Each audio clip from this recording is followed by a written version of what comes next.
আসসালামু আলাইকুম, সবাই কেমন আছেন? আশা করি অনেক ভালো আছেন। আলহামদুলিল্লাহ, আমরাও ভালো আছি।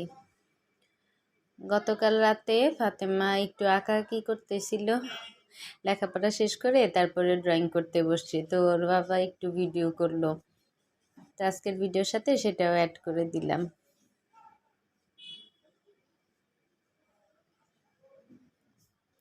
সকালে পাতলা খিচুড়ি আর ডিম দিয়ে আমরা নাস্তা করছি।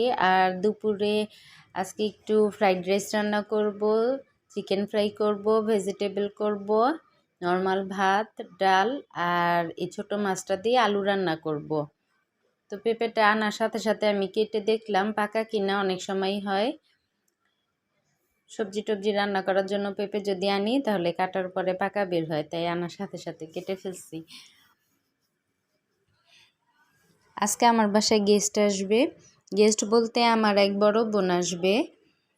আমাদের কোনো আত্মীয়তার সম্পর্ক নাই, তবে আত্মার সম্পর্ক যাকে বলে আর কি।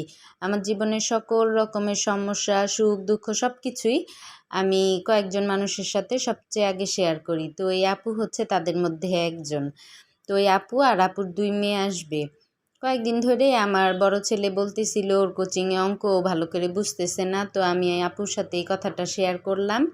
তো তখন আপু বলতেছে, আচ্ছা আমার মেয়ে খুব ভালো অঙ্ক পারে, আমি ওকে কয়েকদিন নিয়ে আসবো আর কি, আনাফকে একটু বুঝাইলে ইনশাল্লাহ ও পারবে।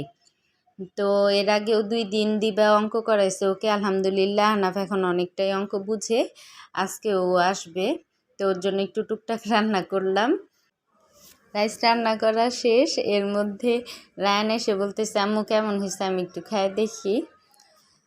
আমি তেমন একটা ভালো রাইস রান্না করতে পারি না। আজকে সকালেই বারবার ইউটিউবে একটু দেখলাম, তো তারপর দেখার পর নিজের মনের মতো করে আর কি রান্না করলাম।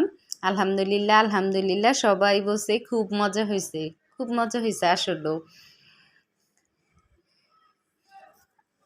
তো ভিডিওর মাঝখানে আমার সবার কাছে একটা অনুরোধ, আমার ভিডিওটা যদি ফেসবুক থেকে দেখে থাকেন তাহলে প্লিজ ফলো দিবেন, আর যদি ইউটিউব থেকে দেখে থাকেন তাহলে প্লিজ সাবস্ক্রাইব করবেন।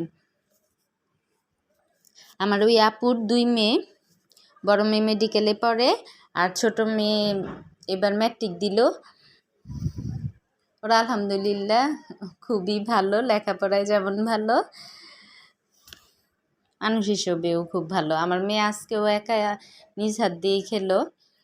ফাতেমাও বারবার বলতেছিলাম অনেক মজা হয়েছিল, সেদিন চাইনিজের মতোই হয়েছে। আমাদের আজকেও খাওয়া দাওয়া করতে একটু দেরি হয়ে গেছে, কারণ দিবা কোচিংয়ে করে তারপরে ও আসছে। ও ম্যাট্রিক পরীক্ষার পরই কোচিংয়ে ভর্তি হয়ে গেছে। ওরও আজকে মাথা ব্যথা, আমারও হালকা একটু মাথা ব্যথা, তাই খাওয়া দাওয়ার পরেই আমরা চা খেয়ে ফেলছি। আচ্ছা আমার অনেক পছন্দ, এটা খাওয়ার জন্য আমার কোনো রকমের বাহানারও প্রয়োজন হয় না। কেউ আসলে আমার চা খেতে আরও বেশি ভালো লাগে। গল্প করতে করতে দেখা যায় চা খাওয়াটা বেশি জমে। তো সন্ধ্যায় একটু পাকোড়া করলাম আর বুট করলাম। পাকোড়াটা ভাজার সময় মাগরিবের আজান দিয়ে দিছে, তো এটা দিয়ে তারপরে নামাজ পড়ে তারপরে বুটটা করলাম। যদিও বুটটা কেউই আর খায় নাই, কারণ সবার নাকি পেট ভরা। এখন 5:45 বাজে, সবাই চলে গেছে।